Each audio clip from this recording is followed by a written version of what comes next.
Pessoal, então nós continuamos hoje o nosso curso de Físico-Química 3, com a terceira parte do primeiro módulo, que diz respeito às transformações físicas de substâncias puras. E aí, como sempre, como a gente já está se habituando, eu gostaria de comentar com vocês rapidamente um resumo do que a gente viu na última aula. Então, aqui nós temos duas figuras que expressam o potencial químico em função da temperatura para transições de fase que envolvem a fase sólida e a fase líquida. Quando nós temos uma condição em que o volume molar do sólido é menor do que o volume molar do líquido, isso implica que, como o potencial químico é expresso por esse próprio parâmetro, a dependência da fase sólida será menor, com este aumento de pressão, do que a da fase líquida correspondente, o que faz com que essas retas sejam paralelas e mais próximas do que a do estado líquido. Portanto, a consequência imediata é que a temperatura de fusão aumenta. No caso em que esses valores se invertem, a dependência da fase sólida passa a ser maior e temos como consequência que a temperatura de fusão diminui, que é o que se observa no caso da água. Depois nós discutimos um pouco sobre o efeito da pressão que é aplicada na fase condensada especificamente. Esse foi o exemplo que nós usamos, um pistão que permite que o vapor de uma substância passe através dele, embora não permita a passagem do líquido. E nós chegamos a duas formas da mesma expressão que relacionam o que vai acontecer com essa pressão de vapor quando a ela eu impuser um ΔP na fase condensada, o que mostra que a pressão de vapor cresce de forma exponencial com ΔP. Depois, nós chegamos, a partir da equação de Clapeyron, que é a equação geral, nós chegamos a três expressões, que são esta, esta e esta, que descrevem exatamente como varia a pressão em função da temperatura para os processos de fusão, de ebulição e de sublimação aqui nesse caso. Tá?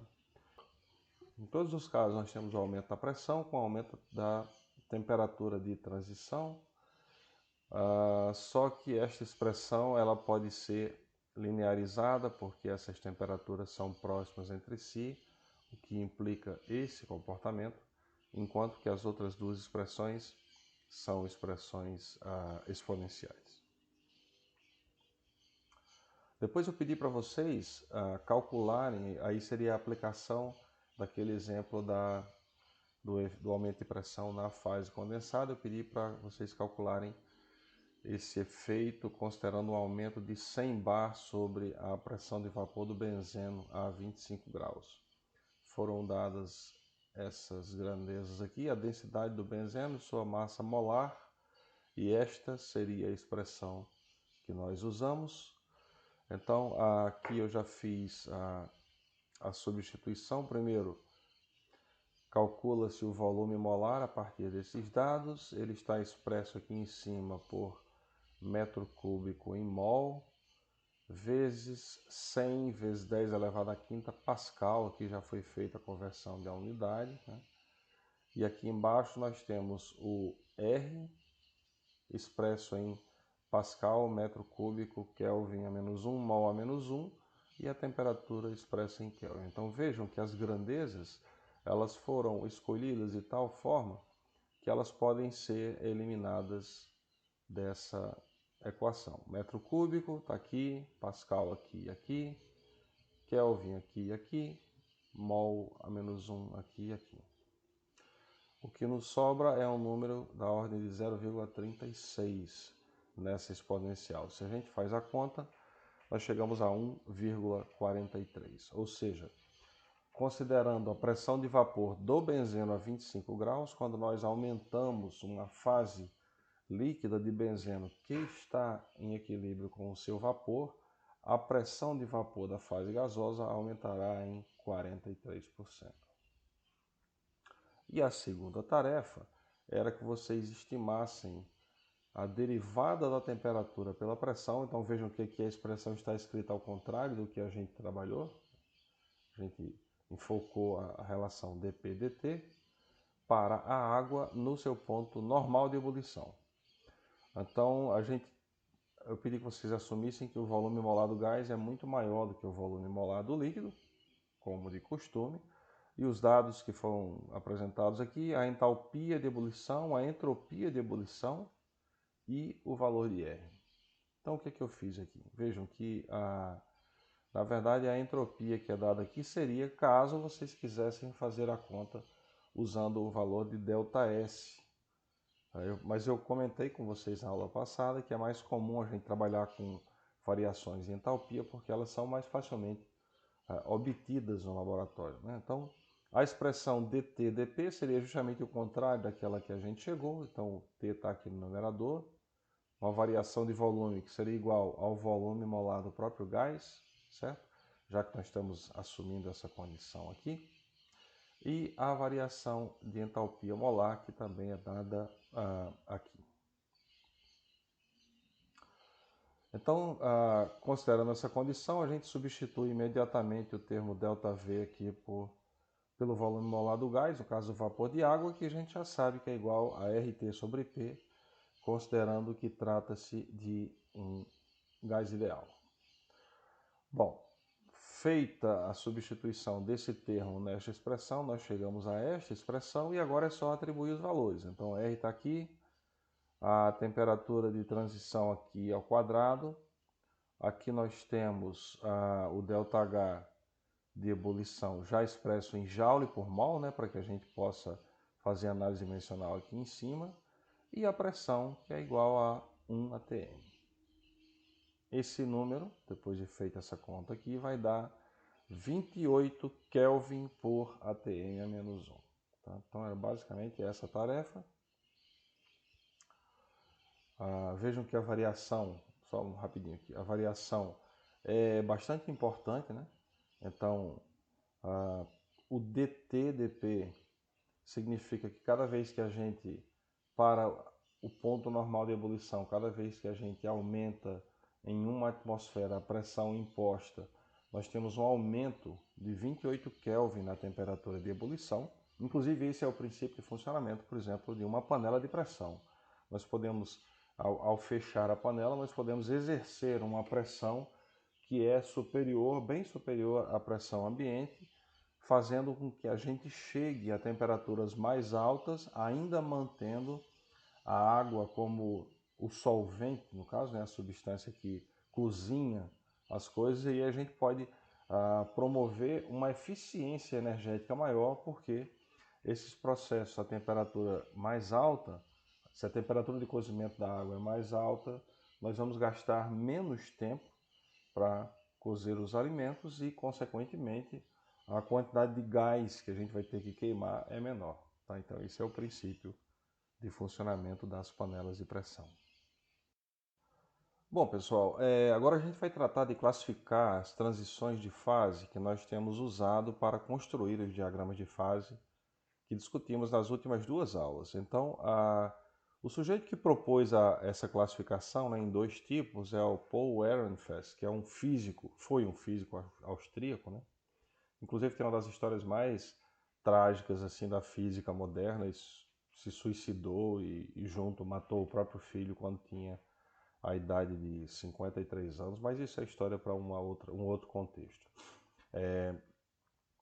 E o Ehrenfest ele falou o seguinte: a gente pode usar as propriedades termodinâmicas das substâncias para classificar essas transições de fase em dois diferentes tipos e principalmente olhando para o valor o comportamento do potencial químico, como eu vou deixar claro aqui nos gráficos que aparecem nos próximos slides. Então, ele partiu do seguinte pressuposto: muitas das transições de fase com as quais nós estamos familiarizados, né, como, sei lá, uma ebulição, uma sublimação, elas são acompanhadas por mudanças de entalpia e de volume, entre outras grandezas, que nós já inclusive discutimos nas últimas aulas, né? Então, se a gente considerar aqui uma fase alfa que vira uma fase beta em determinada pressão e temperatura, se nós considerarmos o comportamento do potencial químico em função da pressão, essa expressão aqui nós já chegamos a ela na semana passada, então nós vamos ter que essas dependências são iguais aos volumes molares das fases e isso vai dar um ΔV, tá? Por exemplo, num processo de ebulição. Então, isso aqui seria o volume do gás e esse aqui seria o volume do líquido. Se a gente olha para as dependências dos potenciais químicos em função de T e não de P, nós chegamos à entropia, então nós vamos ter um ΔS, no caso aqui o menos ΔS, né, por conta do menos que segue aqui a dependência do valor negativo, que nos leva a um menos ΔH sobre T. De novo, nós estamos fazendo aquela correlação entre entropia e entalpia, porque é mais fácil quantificar entalpias, tá? Então, se a gente olha agora para o que acontece com essas grandezas exatamente na transição, que a gente está assumindo aqui que é uma ebulição, então nós temos, por exemplo, um aumento de volume da fase condensada, se é uma ebulição, isso aqui seria um líquido. Exatamente no ponto de transição, nós temos uma descontinuidade da função, porque a substância passa ao estado gasoso, que ocupará um volume muito maior. Quando a gente olha para a entalpia, o que acontece? Nesse ponto aqui, toda a energia que está sendo fornecida para aquela amostra, né? Para que a temperatura, para que a substância mude de estado físico, ela é acumulada na amostra enquanto ela muda de estado. Portanto, aqui a temperatura não vai subir e depois, quando toda a amostra tiver mudado para a nova fase, ela carregará uma entalpia que é muito maior do que o início da transição aqui, simplesmente porque nós tivemos que fornecer mais calor para que a amostra mudasse de fase. Se a gente olhar agora para o potencial químico, o que acontece com ele, então veja que nós temos, aí de novo voltamos àquela intersecção entre as retas, né? Uma outra forma de entender como essas dependências acontecem, por que é que elas são diferentes antes da transição e depois da transição, tá? Então, sendo o potencial químico uma função de T, se a gente der uma olhada aqui no ΔH, é lógico que ele terá o seu comportamento diferente antes e depois da transição, que faz com que a função mude exatamente aqui. Se a gente olha para entropia, que é uma coisa qualitativamente é a mesma coisa que olhar para entalpia, né? Aqui só não está levando em conta o termo T embaixo, nós também vamos ter uma descontinuidade do valor da entropia, porque aqui nós temos um estado condensado que carregará uma entropia muito menor do que o estado gasoso correspondente. Então, vejam que as primeiras derivadas do potencial químico, com relação à pressão e temperatura, são descontínuas durante a transição, e nesse caso, essas transições são chamadas de transições de primeira ordem. Se a gente olhar agora o que acontece com as transições de segunda ordem, que estão marcadas aqui embaixo para as mesmas grandezas, nós perceberemos que elas são mais sutis, tá? Então não existe uma descontinuidade no volume, mas sim uma mudança na sua dependência em função de T, assim como entalpia e entropia. Como o potencial químico pode ser expresso como uma variação do volume se a gente está olhando para a pressão, ou guarda dependência com entalpia se a gente está olhando para a temperatura, então ele não tem essa quebra na função durante a temperatura de transição de fase. Essas transições em que esse comportamento não é observado, em que não existe uma descontinuidade das grandezas durante a transição, são chamadas de transições de segunda ordem, tá? Como eu já falei para vocês, o comportamento é mais sutil justamente porque os processos envolvidos eles são menos drásticos do que as mudanças de fase, tá? Do que as mudanças de estado. Existem transições de fase, mas elas não correspondem especificamente a mudanças de estado físico. Aí nós temos um exemplo aqui de uma transição de fase do tipo sólido-sólido, que nós inclusive já vimos em alguns dos diagramas de fase que nós investigamos, né? Então nós temos uma mudança de uma fase aqui no estado na condição A, uma fase tetragonal, cujas os átomos, né, durante a transição, eles se movem a velocidades diferentes, o que faz com que o estado sólido final seja uma fase cúbica.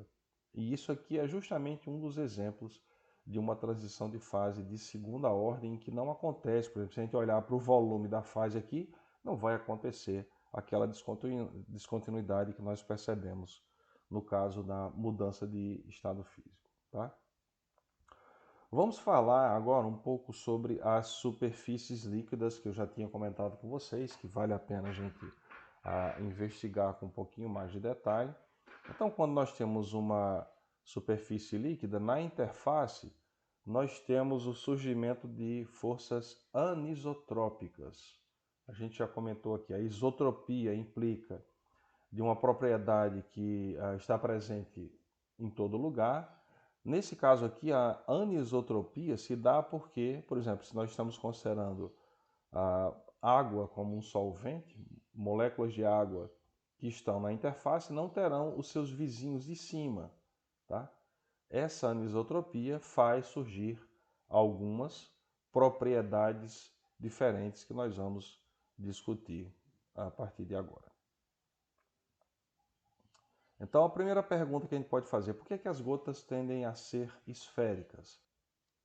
Ora, uma molécula de água tenderá, por interação eletrostática, a se cercar de um determinado número de vizinhos, né, que seria a primeira esfera de coordenação. Né? A relação entre o volume ocupado e a área superficial exposta, a menor relação possível, ou seja, aquela que conserva o maior número de moléculas de água cercada de outras moléculas de água, é justamente a da esfera. Então, amostras de água muito pequenas tendem a ser esféricas, e mesmo quando uma amostra de água é colocada em ambiente de microgravidade, ela também tende a formar uma esfera, porque com a esfera nós temos a menor área de superfície possível para um determinado volume, o que implica que o menor número de moléculas estará na superfície sofrendo essas forças anisotrópicas. Então é como se as moléculas as moléculas tendem a ficar no interior da fase. E a forma geométrica que permite que o máximo número de moléculas fique no interior da fase é justamente a esfera. Tá? Então, se a gente quiser entender isso do ponto de vista quantitativo, nós temos que lançar mão de alguns conceitos. Então, vamos começar discutindo a tensão superficial, né, que é essa manifestação da tendência que a água tem de manter-se como uma amostra coesa na forma esférica. Então existe uma certa resistência à mudança dessa área de superfície, tá? E isso pode ser associado com um trabalho. Então nós necessitaríamos exercer um trabalho sobre uma amostra para mudar de forma infinitesimal essa área superficial que eu estou chamando de sigma. Tá? Então nós podemos escrever, bom, essa variação do trabalho vai ser proporcional à mudança de área, e essa constante de proporcionalidade aqui é o que a gente chama de tensão superficial. Vejam que quanto maior for esse valor, quanto maior a tensão superficial do líquido, ou seja, maior a tendência que ele tem de manter essa amostra sem mudar a área superficial, maior terá que ser o trabalho para a mudança de uma mesma área. Se a gente fizer uma análise rápida das dimensões, né, das unidades que compõem essa equação, a gente vai ver que a tensão superficial vai ser expressa em unidades de energia por área, né? A energia dada aqui pelo trabalho e a área expressa aqui. Então isso pode ser joule por metro cúbico ou Newton por metro a menos 1. Desculpe, Joule por metro a menos 2 ou Newton por metro a menos 1. E aí a gente pode lançar a mão de um artifício que permite com que a gente entenda em que direção seguem esses processos. Se a gente considerar volume e temperatura constantes agora, esse trabalho ele pode ser associado com a função de Helmholtz, que vocês já discutiram na Físico-Química 2. Então a gente pode substituir esse parâmetro por dA, porque a gente sabe que a volume e temperatura constantes, os processos espontâneos são aqueles que minimizam o valor da função de Helmholtz. Enquanto que se a gente estiver olhando para o trabalho, a gente não sabe em que direção seguir. Então a gente ganha informação com essa substituição. Ora, uma vez que a gente sabe que processos espontâneos tendem a minimizar esse valor, e isso aqui é uma constante, então significa que qualquer amostra que tenha mobilidade, amostra líquida no caso, vai tender espontaneamente a diminuir o valor da sua área superficial, o que nos leva, mais uma vez, à formação espontânea de uma esfera. É lógico que amostras muito grandes de qualquer líquido estarão submetidas à atração gravitacional, que ganha em muito dessa tendência as amostras a se contraírem, e a gente não vê, então, a formação de esferas. Tá? Bom, eu me adiantei aqui nessa discussão, mas a substituição serve justamente para isso, né? Para que a gente saiba para onde vai esse valor aqui, espontaneamente.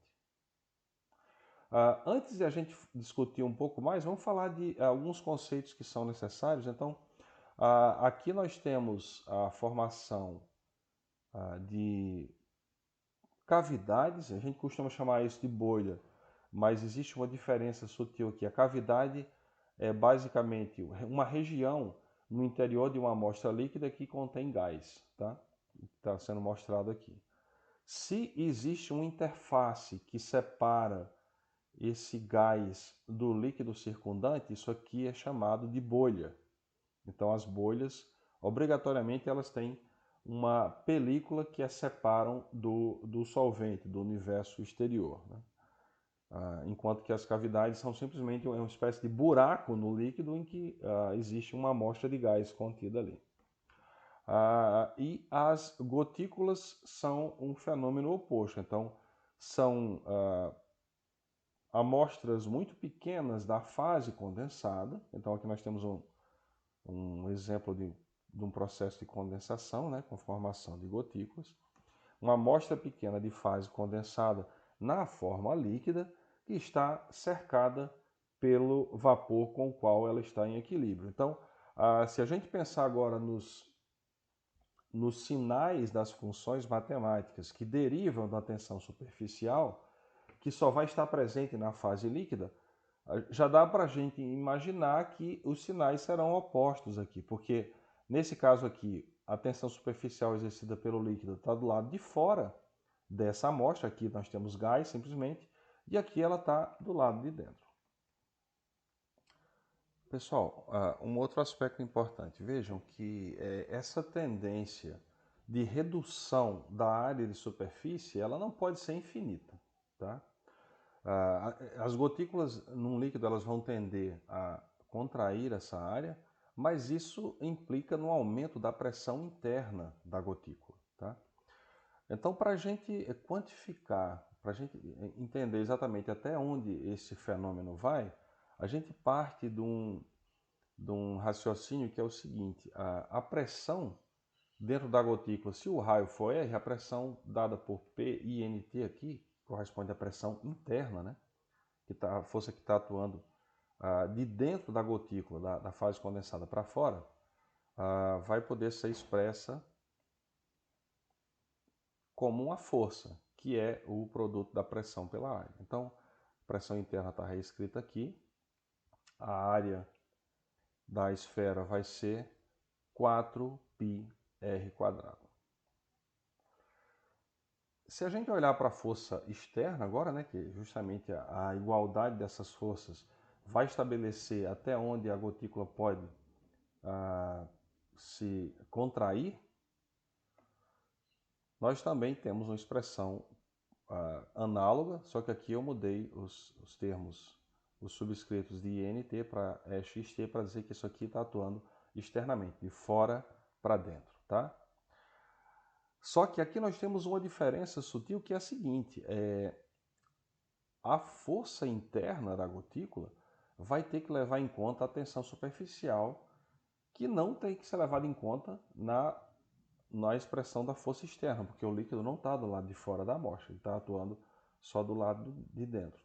Então essas equações aqui elas estão levemente desbalanceadas porque nós não estamos ainda levando em conta o quanto a tensão superficial atua na força que atua de dentro para fora. Então vamos começar a descrição dessa grandeza. A variação de área aqui vai ser a área final menos a área inicial. Se a gotícula tende a se contrair, então ela sai de um raio marcado aqui, ó, por essa linhazinha azul que eu estou chamando de R, e o raio final vai ser um pouco menor por conta da contração da gotícula, que é expresso aqui por R menos dr, uma contração infinitesimal. Então a variação de área vai ser 4π vezes esse raio final, que é R menos dr ao quadrado, menos o 4πr quadrado, sendo R o raio inicial. A gente pode fazer a distribuição desses termos aqui, né? Vai ficar R vezes R, R vezes menos dr e tal, e depois multiplica tudo por 4π, nós chegamos a essa expressão aqui. Vejam que essa expressão ela tem termos comuns, então esses termos podem ser eliminados, e esse termo pode ser desconsiderado porque nós estamos falando do quadrado de uma variação infinitesimal. Então é o quadrado de um número que já é muito pequeno. Portanto, esse termo também pode ser desconsiderado e a variação de área pode ser expressa simplesmente como menos 8π vezes RdR. Nós já sabemos que a variação de trabalho e a sua relação com a tensão superficial é dada por essa equação. Só que agora nós encontramos uma forma de calcular qual é que vai ser a variação dessa área de superfície. Então é só pegar essa expressão aqui e substituir nessa equação e nós chegamos a esta expressão para a variação do trabalho. Uma expressão que basicamente leva em conta a tensão superficial, o raio e o quanto esse raio diminuiu durante essa etapa de contração. Ok? Bom, se o trabalho é o produto da força pela distância, e a distância que nós estamos considerando aqui é esse termo dr, né, o deslocamento desse raio quando a gotícula é comprimida, então a força que vai se opor a esse deslocamento é o trabalho dividido por essa distância, o que nos dá simplesmente uma expressão que é menos gama 8πr. Tá? Então, a força interna agora leva em conta esse fator que nós não havíamos considerado antes. Ela vai ser 4πr² vezes a pressão menos esse valor que foi aquele que nós calculamos, levando em conta a tensão superficial que atua no interior da gotícula. Tá? Como a gente sabe que no equilíbrio as forças têm que se igualar, e nós agora já temos a expressão para as duas forças, isso nos leva a esta expressão aqui. Então vejam que isso faz surgir um termo adicional que nós não havíamos considerado no início do nosso raciocínio. Tá? Então aqui vejam que esse termo 4πr² ele pode ser eliminado da expressão. Aqui eu também posso eliminar, se eu dividir tudo por 4πr², esse termo também vai ficar só um 2 aqui. O π vai embora e vai aparecer um R embaixo, o que diz que a pressão interna no interior do líquido vai ser igual à pressão externa mais 2 vezes a tensão superficial dividida pelo raio da gotícula. Tá? Essa é a chamada equação de Laplace. Tá? Ela foi primeiramente proposta pelo Marquês de Laplace. E aí tem um desdobramento interessante a partir dessa conclusão, porque na última aula nós vimos que a pressão de vapor que atua sobre um líquido é função da pressão que é aplicada à fase condensada. Então isso faz subir a pressão de vapor na fase gasosa. E a expressão que nós chegamos na última aula era essa aqui. Então tem um cara que percebeu que existia uma correlação entre essas duas equações, que é o William Thomson, também conhecido como Lord Kelvin, que inclusive dá nome à escala absoluta de temperaturas, né? Lord Kelvin é um sujeito muito famoso na história da termodinâmica. Então ele falou assim, ó, se eu tenho uma pressão adicional aplicada à fase condensada que resulta no aumento da pressão de vapor, eu posso assumir que essa pressão adicional se dá pelo fato de que o líquido está disperso na forma de gotículas. E isso faz surgir esse termo adicional aqui. Então, ele combinou as duas expressões e assumiu que para gotículas com um determinado raio, esse ΔP vai ser dado por 2 gama sobre R, que é o termo que aparece aqui. Então, esta expressão ela vai mostrar para a gente qual vai ser o valor da pressão de vapor de um líquido que está disperso na forma de gotículas com um determinado raio. Vejam o seguinte, esse termo aqui aumenta para líquidos que têm maior tensão superficial, que é o número que está em cima, ou gotículas pequenas. Então, quanto menor for o raio da gotícula, maior será a pressão de vapor correspondente. Só para dar um exemplo, eu peguei aqui um problema numérico que vocês encontram no livro do Atkins. Então, a ideia é calcular essa razão entre a pressão de vapor e a pressão de vapor normal, ou seja, para um líquido que tem uma amostra muito grande que não tem, que o raio da curvatura pode ser considerado infinito. Por exemplo, sei lá, um balde de água, uma piscina de água. Então, nesse caso, não faz sentido a gente falar de R de gotícula, certo? Então, aqui a gente assumiu, vamos pegar 4 valores aqui, então gotículas 10 a menos 6, 10 a menos 5, 10 a menos 4 e 10 a menos 3 milímetros de raio. A gente vai jogar esses valores aqui nesse termo. O R está dado aqui, ele vai ser invariável. O volume molar da água também invariável, já expresso em metro cúbico por mol. E a tensão superficial é aquela que está tabelada nos livros de fisicoquímica, que é 72 milинewton por metro a menos 1. Se a gente assume esses valores, nós chegamos a esses números aqui. Ó. Então, para uma temperatura de 25 graus, essa relação PP asterisco vai aumentando exponencialmente à medida que o raio da gotícula diminui. Aqui, para 10 a menos 3, que já é uma gotícula bem pequena, a pressão é praticamente igual à da amostra com curvatura infinita. E aí, à medida que a gente vai diminuindo o raio da gotícula, essa relação vai se tornando cada vez mais importante. Bom, essa conclusão a que nós chegamos de que quanto menor o raio da gotícula, maior vai ser a sua pressão de vapor, ela gera um problema. Então vamos analisar o processo de condensação de uma amostra gasosa, por exemplo, de vapor de água, que começa a formar as primeiras gotículas.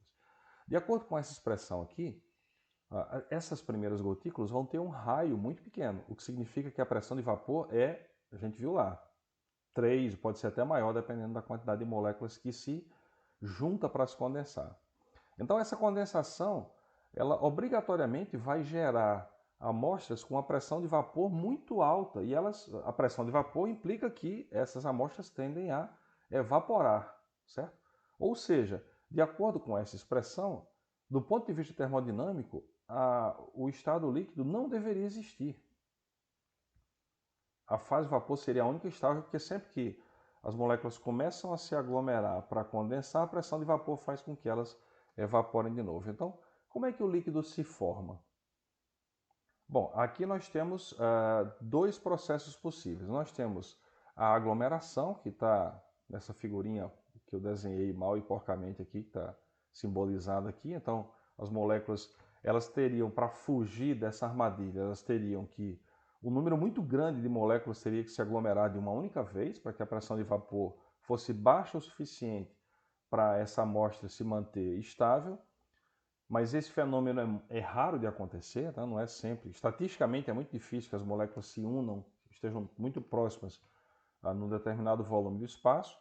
E O outro processo, que é o processo que de fato faz com que isso aconteça, é o processo de nucleação. Então essas moléculas, elas aderem à superfície, a uma superfície sólida, por exemplo, um material particulado, e isso faz com que elas escapem dessa armadilha imposta pela equação, né? Então, isso aqui é o fenômeno que basicamente define como é que o processo de condensação começa a acontecer. É sempre a partir, quase sempre a partir de um processo de nucleação.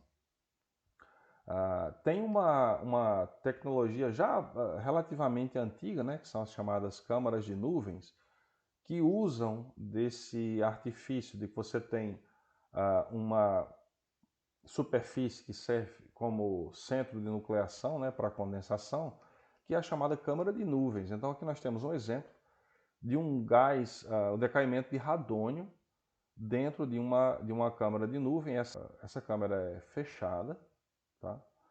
Ela é extremamente limpa, então não existem superfícies onde a água possa se condensar, e nós temos um vapor aqui que está abaixo da temperatura de ebulição, portanto ele tende a se condensar, mas por conta da falta de superfícies onde as moléculas podem se aderir, elas não condensam. Então, quando esses íons, né, entram em contato com a amostra de água, à medida que o íon segue a sua trajetória retilínea, naquilo que a gente conhece como movimento browniano, né? Então bate em algum lugar, se choca, volta com outra trajetória, ele vai fazendo com que moléculas de água condensem em torno de si, e essas moléculas mostram essas trajetórias que estão expressas aqui no vídeo. Outra coisa que é muito comum, inclusive nos Estados Unidos, a gente ter os chamados aviões de fazer chover, né? Então, o cara, existe toda uma tecnologia por trás disso. O sujeito fala assim, ó, eu tenho uma fazenda aqui, uma determinada plantação, tem que ter umidade suficiente para isso, então formam-se nuvens, mas o cara quer que a nuvem de chuva chova exatamente no terreno dele, na plantação dele. Então ele contrata um avião que lança pequenos materiais particulados, né? Geralmente são nanopartículas de prata, isso aqui, e em cima dessa nuvem, e esses materiais servem como centro de nucleação, aonde a nuvem pode se condensar e aí finalmente chove. É claro que isso não é 100% garantido, mas aumenta e muito a probabilidade de que a chuva aconteça naquela região de interesse por exemplo, do fazendeiro. O último aspecto que a gente vai tratar das superfícies líquidas na aula de hoje, que tem relação com a tensão superficial, é a ação capilar. Então, por exemplo, se a gente pega uma amostra de água e insere nessa amostra, que está representada aqui pelo quadradinho retângulo azul, um capilar, a gente vai ver, isso aqui vocês já viram desde que fizeram química geral experimental, a gente vai ver uma pequena ascensão do volume de água dentro do capilar, e inclusive essa ascensão é função do raio. Então, se a gente tiver um capilar mais fino, a água vai subir um pouco mais. Isso vai acontecer sempre que o líquido e o material que compõe o capilar tiverem uma interação do tipo atrativa, tá? Então o líquido vai tender a subir pelas paredes do capilar, até que eventualmente, isso aqui também tem um peso que se opõe à atração gravitacional, então ele vai parar de subir, não é que ele vai subir indefinidamente, né? Quando essas forças se igualarem, ele para de subir. Se a gente pega um líquido e um capilar que não interagem, ou interagem repulsivamente, como por exemplo mercúrio e vidro, a gente vai ver o fenômeno oposto, de depressão capilar, porque aqui o líquido vai tender a tocar o mínimo possível nas paredes do capilar, tá? E o que é importante aqui? Vejam que a gente tem uma correlação com aquilo que a gente acabou de discutir, porque em ambos os casos nós temos o estabelecimento de uma curvatura, que é análoga àquela curvatura da gotícula que nós estamos discutindo. Com a diferença de que, nesse caso aqui agora, as moléculas do líquido estão enxergando a curvatura de um ponto de vista contrário àquele discutido para as gotículas, né? Agora o líquido está na região convexa dessa curvatura, enquanto que no caso da gotícula a água estaria aqui dentro. Então a moléculazinha que está na interface está enxergando a curvatura de forma côncava. Tá? Então nesses casos aqui, o que a gente faz é inverter, para essas duas condições, a gente inverte o sinal dessa força adicional causada pela tensão superficial. Se for nesse caso aqui, nós temos um menos 2 gama sobre R. Se for nesse caso, nós temos o mais 2 gama sobre R. E isso é justamente o que explica com que o líquido suba através do capilar. Porque vejam que aqui agora eu vou ter uma pressão interna que é menor do que a pressão externa por esse fator aqui. Então a coluna de líquido que sobe aqui vai ser aquela suficiente para anular essa força, que é dada aqui por ρgh, onde h é a altura da coluna, g é a atração gravitacional e ρ é a densidade do líquido. Então, a amostra vai subir até que esse parâmetro aqui, e aí o que está mudando basicamente é o h, ou seja, até que a altura dessa coluna seja suficiente para que esse parâmetro se iguale a esse e as pressões se igualem, e aí nesse ponto o líquido para de subir. Tá? Vejam, aqui nós temos a expressão, a pressão do líquido vai ser dada por esse parâmetro aqui.